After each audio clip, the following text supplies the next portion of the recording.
Dina est une divine diva dodue et douée aux doudounes dignes de Botero. Toute la journée, elle dodeline de la poitrine et des jambons avec les autres frangines sur les pavés d'un faubourg aux butines des faubourgs.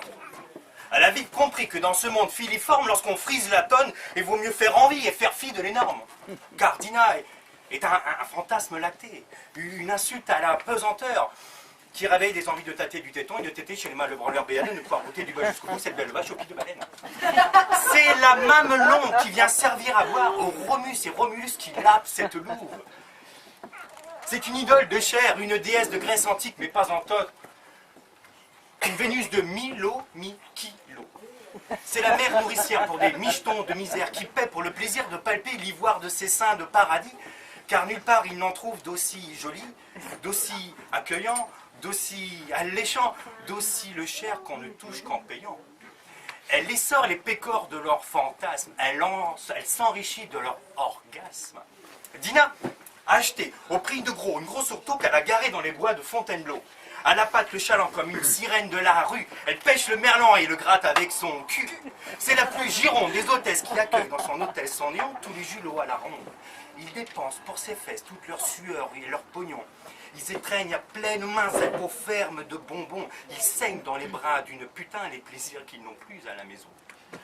Dina aime ses garçons, fait commerce du jus de ces joncs anonymes qu'elle butine taquine dans la moiteur tropicale de ses lèvres purpurines. Cette abeille butine des roses violacées et part à coups de gargantuesques orgasmes telluriques dans la gorge à genoux de la garce lubrique. Elle se gave gourmande de ses fruits, elle avale cette offrande au dieu du vie. C'est un travail d'orfèvre, un doigté de fée qui s'est donné la fièvre autant que la fésée.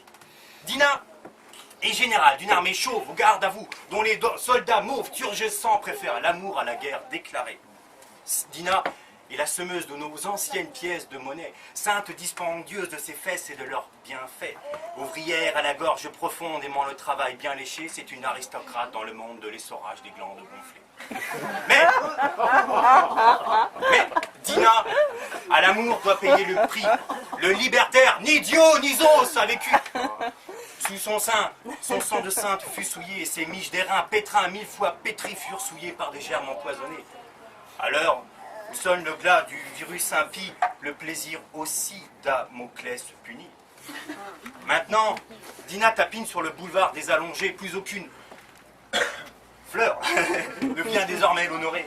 Aucun épitaphe en l'honneur des fastes, du stupre, les frasques. Les mecs comme les macs oublient vite la chair lorsqu'elle n'est plus canon. Dina était une sainte, je le redis encore une fois, ici à tort ou à raison, car c'est par le sexe et la volupté qu'on atteint l'annexe des 7e ciels étoilés. Ouais.